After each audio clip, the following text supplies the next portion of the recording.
the guys who watched Bridgerton, Hitch, and Think Like a Man. Out of those guys, there were 80 of them, aged 25 to 34, who watched Chucky. Because I mean, what's better than horror to scare the butterflies out of your belly, right? What am I doing here? I'm trying to show how a clustering algorithm works at the most basic level, grouping these users based on their similarities, similar movie taste, age groups, overlapping interests, etc. Hello, listeners. Great to have you back with me on another episode of the Blockbusters and Algorithms podcast, where I try to explain AI through sci-fi movies. In the last episode, I considered the 2023 movie Robots. There I discussed the interplay between AI and human relationships, the data protection implications of having robot clones. I considered how some real-world AI tools already abuse access to user data for improving model accuracy in violation of laws like the Nigeria Data Protection Act 2023 and the EU GDPR 2018. I also considered how AI could be integrated into everyday life based off scenes from the movie. This could pose a risk to human employment, and to mitigate this, I proposed what I call human protectionism, a policy approach where we can ensure that certain jobs are always done by humans, not because they cannot be automated, but because doing so would create economic and social dislocations that cannot easily be remedied. I also touched on the concept of anthropomorphism. I promise I would avoid using this word as much as I can, but spoiler alert, I don't think I'll be able to. A lot of the movies that I'll consider in the course of this podcast involve anthropomorphism, so get used to hearing that. Related to this, I considered arguments from animal rights in support of how we should treat robots or autonomous agents. There was also a discussion on whether we should even have robot doubles sometime in the future, the risks that they might pose, and how some of our laws in Nigeria, like the Companies and Allied Matters Act 2020 and Cyber Crimes Act 2015, are relevant to this. By the way, I've observed that I have listeners in the USA and Canada, so I'll try to ensure that I also consider laws from these jurisdictions in my discussion, starting from this one. Now, for those who haven't seen the movie, although I highly recommend you do so, it's about a man and a woman, Charles and Elaine, who both have robot doubles and use them to carry out scams. Charles uses his robot to entice women into falling in love with him, and once they've been roped in, Charles sleeps with them and dumps them. Elaine uses her robot to seduce men so as to get gifts from them, while her robot double sleeps with the men. Eventually, they or their robot doubles cross paths and try to pull the same scam on each other. It boomerangs as their robot doubles fall in love with each other and try to elope to Mexico, where robots have legal status. The whole movie is set in the USA in the year 2032, where robots do not have rights. I picked this movie not just because I found it interesting, but because of the cavalier approach it took to robots, more of a means to an end, and that dynamic, especially in an age where AI agents are increasingly becoming capable of independent action, is noteworthy and should be explored.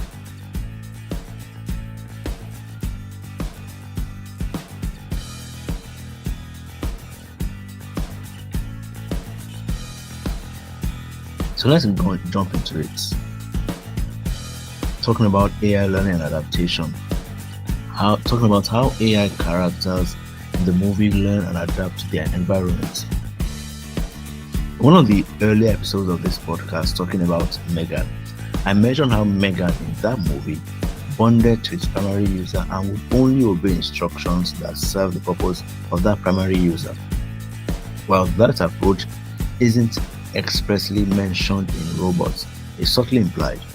Take for instance E3, a second clone of Elaine that is used as a sexual partner by Zach, the engineer that developed the robot clones for Charles and Elaine. These robots are generally designed to serve the user they are cloned against and will only serve another user if the primary user instructs them to.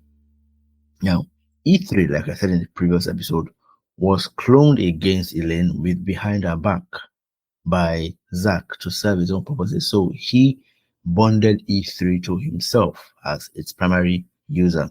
Zack instructs E3 in one of the scenes in the movie towards its end to view Charles as its sexual partner, and in that instance, all its affection goes to Charles to the extent of attempting to rape him. This implies a high degree of independent decision making, as Zack never expressly said that E3 should force itself on Charles.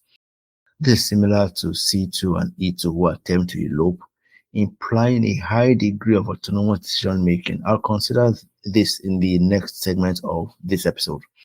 What we see at play here is machine learning, or ML for short. ML is an AI development approach that enables a system to learn from data rather than explicit programming. In this way, it's different from conventional if-then programming, which is restricted to what has been expressly coded to do. Many of us probably grew up learning the acronym GIGO, garbage in, garbage out, in relation to computers. What the teachers were explaining to us then was explicit programming, where the output of the computer is strictly based on the input it is given. ML moves differently. While there's input in the form of training data and parameters, the algorithm learns and produces outputs which may be in variance with the input, as it makes decisions autonomously. This is why we see E3 taking the instruction to be sexual with Charles, which is what she has been trained to do, and deciding that achieving it might require force. The more training data or real-world data that an ML algorithm is able to ingest, the more fine-tuned its models can become. This is subjective though, depending on the quality of the data, how robust and representative it is, which may or may not lead to bias or discrimination if there are flaws in it. That's an important conversation, but right now it's not our focus in this episode. See, I'll jump back to the movie in a second, but let me just clarify this little point. I've personally made this mistake before, and I thought that I should clarify it for anyone else listening, especially my non-technical listeners. An ML model, okay, an ML model is what you get after you've trained an ML algorithm with data. Model and algorithm can't be used interchangeably, they are different. Algorithm comes first. A model is the output of a trained algorithm. Okay, good. Now let's get back to the movie. C2, probably because he had a lot of screen time in the movie, he seems to have really nuanced responses to real world challenges posed to him. Overall, we can say that he is instructed to impersonate Charles, carry out his job dutifully, deceive women into falling in love with him, and overall behave like a decent person. There's a scene where a woman is struggling to get a baby pram into a car, and C2 intervenes to help her. Nothing in his initial instructions says he should carry out random acts of kindness, but he does so. In fact, Charles calls him out for it, saying it's not worth it since it wasn't posted on social media. But overall, we can presume that C2's underlying algorithm has ingested a lot of information about the value of helping others, which in a way reinforces his initial instruction to behave well generally, thus resulting in a model for carrying out random acts of kindness, like helping overburdened mothers. I'll talk more about this reinforcement learning in a subsequent segment. We don't have C2, E2, or E3 in the real world with us, but we live with real world ML models influencing our everyday lives. For instance, Spotify tells me that some of my listeners discover this podcast via their Spotify homepage. If you're such a listener, please let me know in the comment section.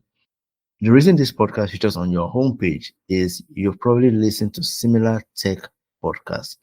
So Spotify recommendation algorithm, which has been trained to achieve a model that recommends similar music and podcasts for users of the app based on their listening history, takes the data of what you've been listening to and other similar listeners and puts this podcast on your homepage. I'll drop a link in the show notes to an article I published some years ago explaining how recommendation algorithms work, alongside other resources I used for this episode.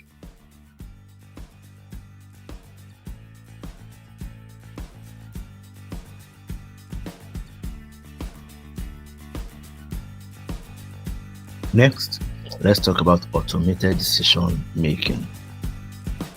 Through the course of this movie, we see characters like C2 and E2 exhibit high degrees of autonomy. Remember that when it comes to romantic relationships, C2 is supposed to deceive these women to falling in love so that Charles can sleep with them, while E2 is supposed to deceive the men into falling in love so that Elaine can get gifts from them, while E2 sleeps with the men. But once they meet, thanks to scheduling mix-ups, they decide to elope to Mexico and carry out a series of actions leading up to this, indicating a high degree of independent and on-the-spot thinking. Stealing Elaine's car, concocting a fake video that seemingly implicated Charles in a crime. I'm trying my best not to spoil it for those who haven't seen it. But this begs the question, is real-world AI capable of this level of autonomy, and if so, how does it work?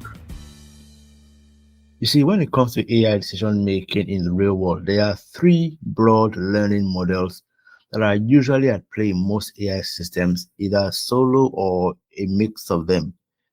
Many of them that you probably interacted with.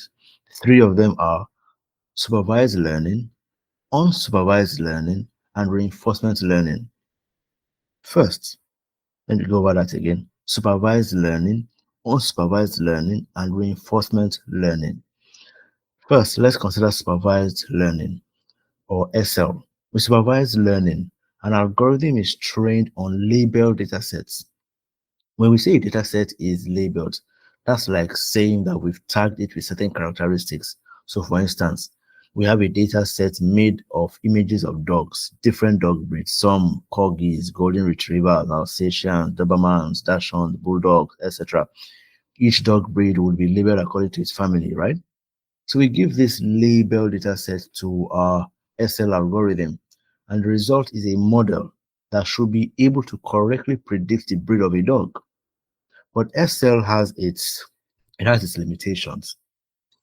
If I give the model the image of a cat, it might either fail to identify it or incorrectly identify it as let's say, a poodle, or I don't know, something else. What does that tell us? SL isn't great at adapting to new challenges that might be posed to it. So while SL might have helped C2 and E2 to identify everyday objects around them, it largely wasn't responsible for their ability to make rapid, on-the-spot decisions. So let's consider another learning technique, unsupervised learning, UL. From the name, you can probably guess that it's the opposite of supervised learning, which we just discussed. Unlike supervised, where the data is tagged with identifiers, with unsupervised, there is no labeling or tagging. Rather, the algorithm is left to identify patterns in the data fed to it. You can either learn to cluster similar data sets altogether, leading to what we call a clustering algorithm. Clustering algorithms are essential to the recommendation algorithms I mentioned earlier in relation to Spotify. To illustrate, let's say I were to launch my own streaming platform. Let me dream. It's my podcast. I can dream. Let's call it BA, and I have 500 users. Okay, stay with me. I have 500 users on my streaming platform called BA. 125 of them watch robots. They watch Megan. They watch Terminator. They watch Love, Death, and Robots. All those are sci-fi movies. Another 125 users watch Sinners. They watch Chucky. While another 250 watch Bridgerton, Hitch, and Think Like a Man. All these movies can be broadly clustered into three: sci-fi, horror, and romance. Okay. Let's say out of the 125 users who watch these sci-fi movies, 70 of them out of that 125 are aged 18 to 25 and also watch Hitch in the romance category. And out of the 250 who watch the romance movies, the guys who watched Bridgerton, Hitch, and Think Like a Man, out of those guys, there were 80 of them aged 25 to 34 who watched Chucky. Because I mean, what's better than horror to scare the butterflies out of your belly, right? What am I doing here? I'm trying to show how a clustering algorithm works at the most basic level. grouping these users based on their similarities, similar movie taste, age groups, overlapping interests, etc. So if a new user signs up to my movie platform age 26, what do you think the algorithm would recommend for them to see? Let me give you a second to ponder on that.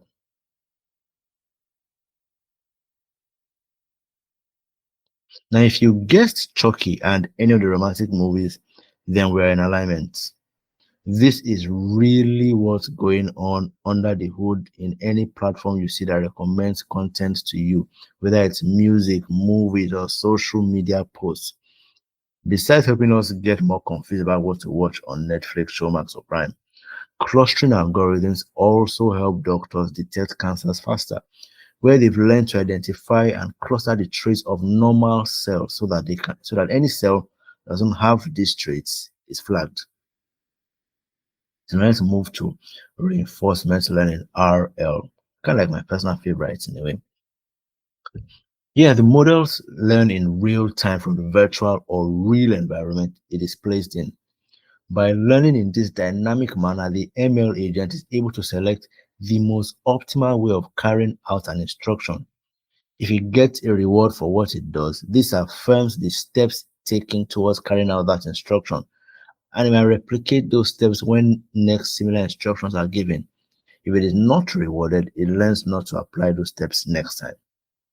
The idea behind using reward as a key factor for training AI models to act in a certain manner was explained in a 2021 paper titled Reward is Enough by Silver, Singh, Prekop, and Sutton.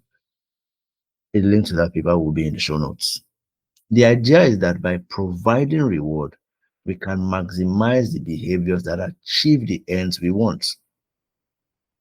Reinforcement learning, or RL, has roots in behavioral and animal psychology, dating back to the 1980s when experiments were conducted on the effect of food reward on the behavior of rats. Some of us might be familiar or have heard of these experiments. One set of rats were placed at one end of a maze while food was placed at the other end of that maze. Another set of rats were placed in another maze without a food reward. With time, the rats in the maze that were placed where there was food spent less time navigating that maze until they just went straight for the food. Unlike those in the empty maze who just kept moving and moving and moving. The reward here is the food. The rats in the maze that had food learnt over time to avoid those parts of the maze where there was no food and focus on the part with the food. So if the first time they hit 7 dead ends before finding the food, by maybe the third or the fourth time they were probably only hitting 3 or 4 dead ends before getting to the food, until they got to the point where they could just go to the food straight on. I'll provide links to the paper that I wrote, the 2021 paper that I mentioned, and another one on animal psychology in the show notes for those who might be interested in reading more about this.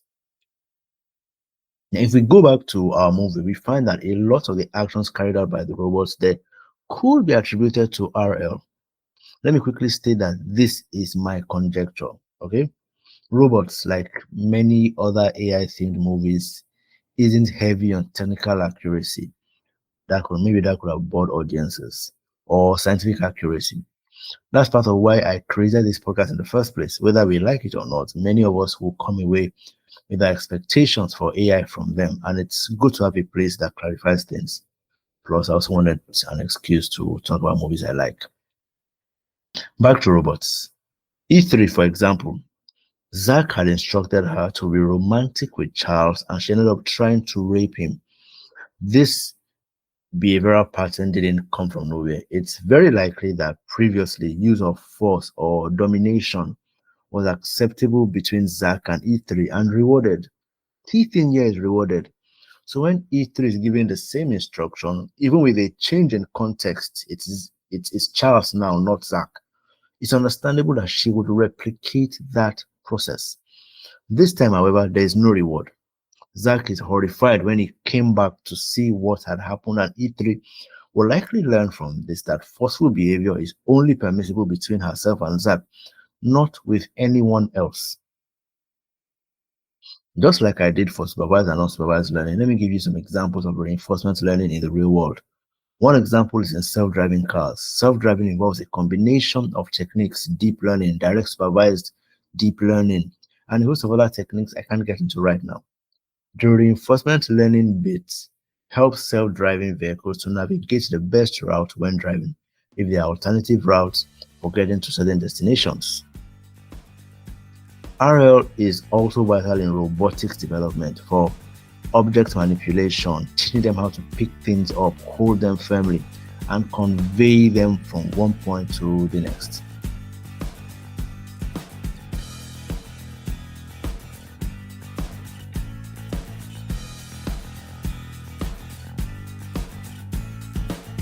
Now let's talk about the risks and challenges posed by advanced AI as displayed in the movie. In the previous episode, I considered some of the risks and challenges associated with AI as depicted in the movie. I talked about job displacement, impersonation, and the undue advantage that having personal robots might bestow on their owners. I also mentioned the need for humane treatment for robots because of the potential ripple effects for how we treat humans. The movie, which is set in 2032, ties into the immigration worry that many developed countries are trying to tackle now. Robots are used to replace the cheap migrant labor, and since you don't have to pay them besides the initial cost of deployment, replacement, or maintenance, they could deliver a lower cost of production, which might translate to higher profit margins for business owners or cheaper goods, assuming the business owner decides to pass on some of the benefits to the user, to customers. I really wish the movie had explored more of this sub-theme. I think that might have improved its relevance, but the focus was on the romance. That's not bad. But I'll try to imagine what might have been the consequences of that kind of policy, especially as we see more job displacement in the real world because of AI innovation. In the days while I was preparing the script for this podcast, for this episode, news broke that Microsoft had let go of over 6,000 workers. Interestingly, one of them was the director of AI. A lot of the workers were in product management and software engineering. I was also listening to another podcast episode from Pitchfork Economics titled Power, Progress and Technology, featuring Darren Acemoglu while working on this episode. I'll leave a link to that in the show notes. Some of you might recognize Darren Acemoglu as the author of the popular book Why Nations Fail. In this particular episode of the Pitchfork Economics podcast, he was talking about another book that he authored titled Power and Progress, a 1,000-year struggle over technology and prosperity. As he explains on this podcast, the book provides a counter-argument to the techno-optimistic mindset that more innovation will automatically equate to greater material prosperity for all. To support this, techno-optimists tend to refer to previous industrial eras, and according to Acemoglu, there's actual evidence in those eras of the prosperity being cornered by some. He cites the example of cotton gins, which were fed by cotton farms in America's Deep South. Because of the demand for cotton, landowners and ginnery operators made great profits, but guess who didn't get a taste of the wealth they were so fundamental to creating? Slaves working on cotton plantations. They had no rights, they were not paid for their labor, and could be forced to work under inhumane conditions by ruthless slave owners. It took over 100 years for Black people to go from getting zero pay to getting paid for their labor across a civil war, two world wars, and the civil rights movement. Till date, there are still disparities between pay between Black people and white people, but let's leave that. That's not our focus right now. During the course of the Industrial Revolution, it took more than 100 years for the benefits of increased productivity trickled down to the wider population. Instead, it meant longer working hours, poor sanitation, and health for as more people crammed into the cities for work during that industrial era. What point I'm trying to make here? The allocation of benefits from tech innovation largely depends on where the power lies. If all the power lies with tech billionaires, then it follows that most of the benefits will revolve around them. Acemoglu also explains that in the era after World War II, where there was rapid tech innovation and shared prosperity across the classes, what underpinned it was strong unions and state policy measures requiring employers to invest in workers' upskilling. So as factories got automated in the 50s, 60s, and 70s, and some roles got automated, employers invested in worker training to carry out the new functions created. It might have also helped that the pool of blue collar workers then was smaller. So employers had to invest in worker retention as getting qualified replacements was hard. When we juxtapose this with modern times, we find that the necessary framework for AI innovation to benefit all is lacking. Unions today are significantly weaker to push against or demand a voice in product development discussions. Like I think it was 2 years ago, there was a major strike in Hollywood that was partly driven by the use of AI in movie production and script writing. There's a larger pool of global tech workers to pick from, so employers have very little downside from letting go of workers and automating their roles. A generative AI increasingly cannibalizes more complex roles. The incentive for companies to invest in hiring or worker training is likely to win in the absence of an external incentive to keep doing so. In the previous episode, I mentioned that as more workers lose their job thanks to AI automation, those who remain employed are likely to feel disempowered, owing to relative fragility of their continued employment. Ultimately, the only winners in this kind of economic setup are the shareholders and tech entrepreneurs.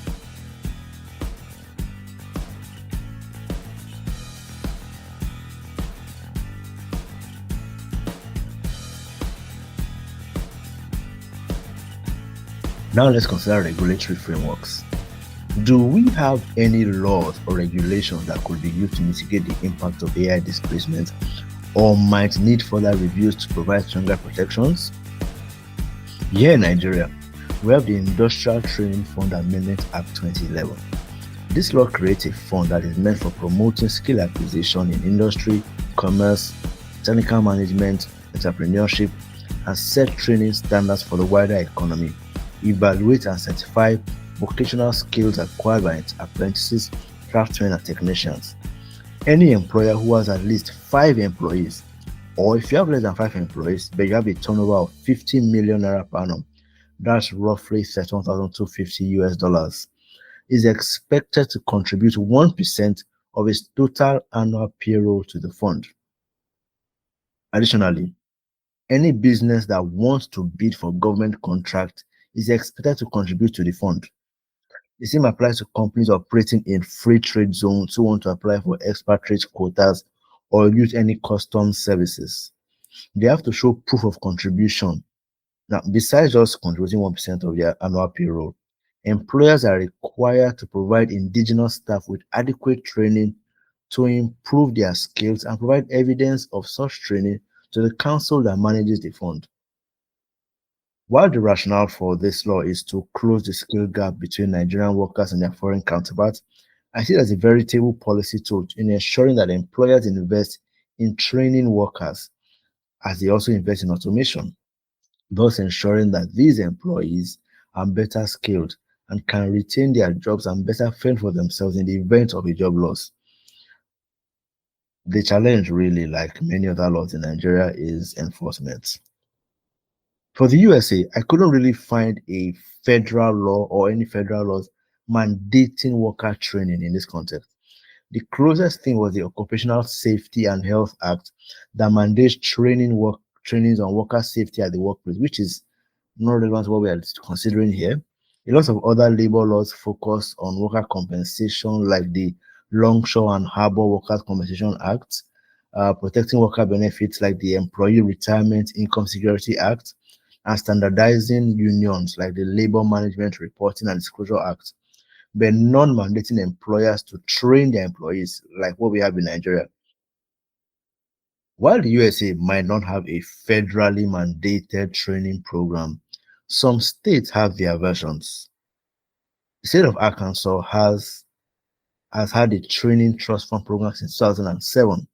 Under this program, employers can access funding to conduct trainings that advance business goals. This can include training on the use of cutting-edge technology, industry-specific skill requirements, or training the trainer. Funding is given to companies that aim to avoid layoffs, upgrade employee skills, or expand operations. So you can see how this can help curb job losses from AI automation. For an employer to be eligible to access this fund, they must be current on all their tax obligations. The state of Connecticut runs what it calls the Incumbent Worker Training Program, aimed at helping existing employees acquire skills for career development. It's targeted at high growth occupations and economically vital industries. Employers bear 50% of the training cost while the program bears the other half. You also have to have roughly 2,000 employees and be based in the state for at least 12 months to be eligible.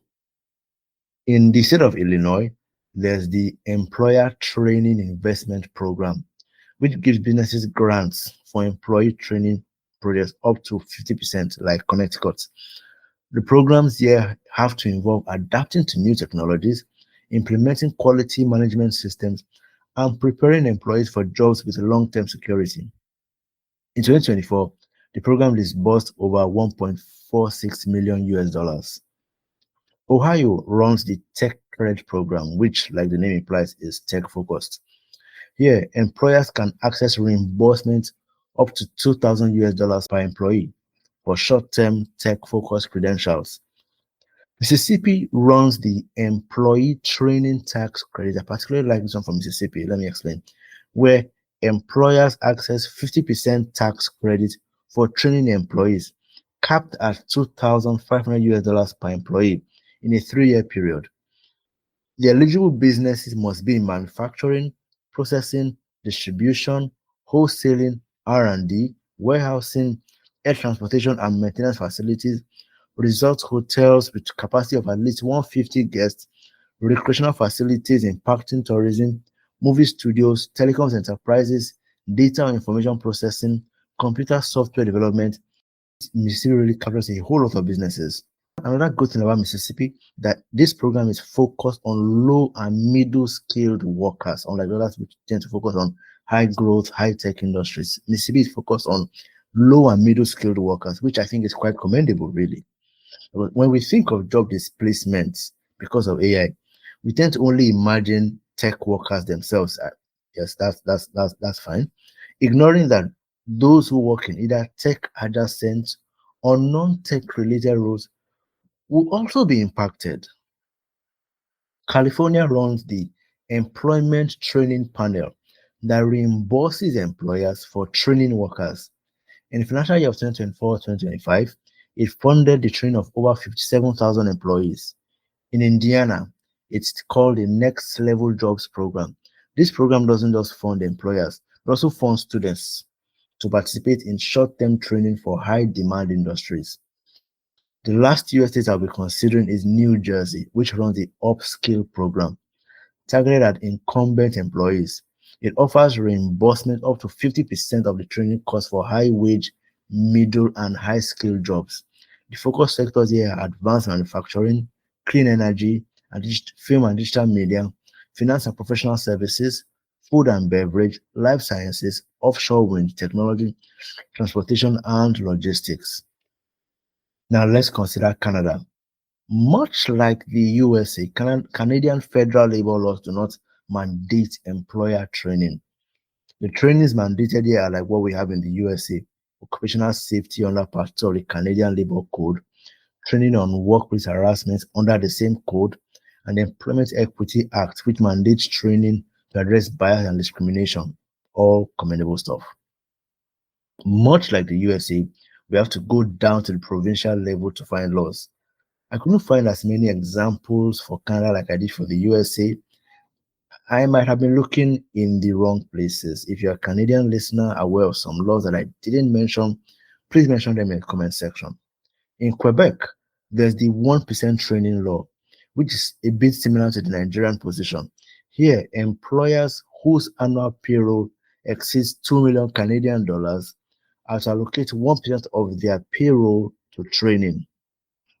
Now, there might be some listeners who are wondering, why does Nigeria have a federal training law while the USA and Canada do not? Despite the fact that, I mean, if you're aware, like these three countries are all considered examples of federations. One thing we should note is that federalism is a spectrum. There are federations like Nigeria, where the federal government wields more power over everyday activities and as such is in a better position to legislate on labor matters. Unlike the USA and Canada, which have comparatively weaker federal governments, leaving the states with more legislative capacity over labor matters. So it's not a bug or a flaw that USA and Canada lack federal laws in this respect. It's more a feature. Same for Nigeria. Ultimately, I believe the best policy measure would be a synthesis of all the laws we've considered. I particularly like Mississippi's position, emphasizing low and middle skilled workers who are actually most vulnerable to job displacement. I like what Indiana does, offering funding to students, ensuring that they acquire skills for the future while still learning, rather than waiting till they are employed. The Quebec and Nigerian position, mandating employers who meet a certain threshold to spend on employee training, is commendable. The Nigerian angle of requiring companies that want government contracts to provide evidence of this training is an additional incentive which I think other clients should adapt. The evolution of AI is not a foregone conclusion. The technology is malleable, okay, depending on the outcomes we design for it.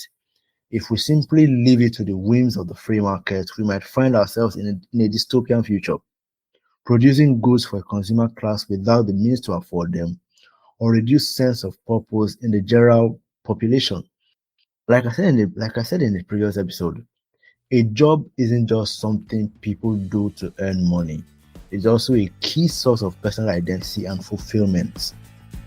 With stricter enforcement of the existing laws we already have and amendments to improve them, we can direct a future where workers are able to participate in the economic gains that their efforts produce, ensure that employers are less inclined to dismiss employees whom they've invested in, and if job losses occur, employees are better capable of charting their own path.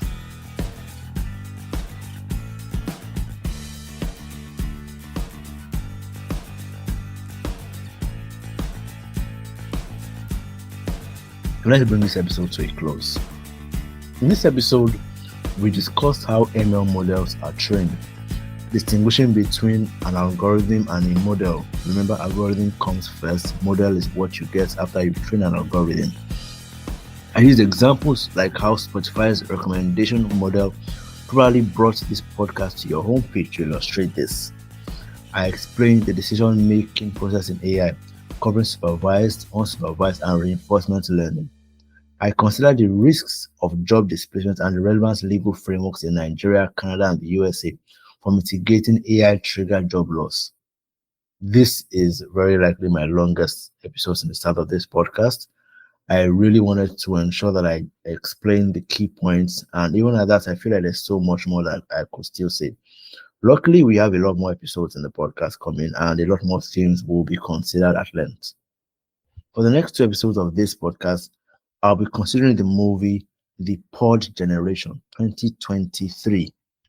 It's about a couple in the future who share their pregnancy via a detachable artificial womb, sort of like automated surrogacy. Through the course of the episodes, I will be considering the potential impact of AI on reproductive technology and the ethics of parenthood. If you have the time, you can watch it in advance. Now, one thing I've observed is that I have listeners, I mentioned this earlier, I have listeners outside Nigeria and the USA and Canada, and this is no surprise to me. I've worked on podcasts before, and the power of their reach is so amazing, even to regions you least expect. I mentioned at the beginning of the episode that I will discuss laws from those regions, and I did. As I acquire more listeners in other regions, I'll extend that same courtesy. I don't take it for granted that you've taken the time to listen. I'd also love for you to do me a little favor. There's a poll asking you for the work you do. Please fill it, letting me know what you do for a living. I want this podcast to be as relatable as anything you can think of. You probably noticed that I like to use real-world examples to explain some AI concepts. I like to know what you do, so in doing my research, I can pick examples that align with your work. This way you can better understand and extract insights that you might find useful. So just fill that poll, just one question, and help me serve you better. With that, we've come to a close. Thanks for listening. If you haven't already, please subscribe, leave a comment, share with your friends who are interested in AI, in sci-fi movies, and leave a rating, hopefully 5-star. It helps the discoverability of the podcast. See you in 2 weeks. Bye-bye.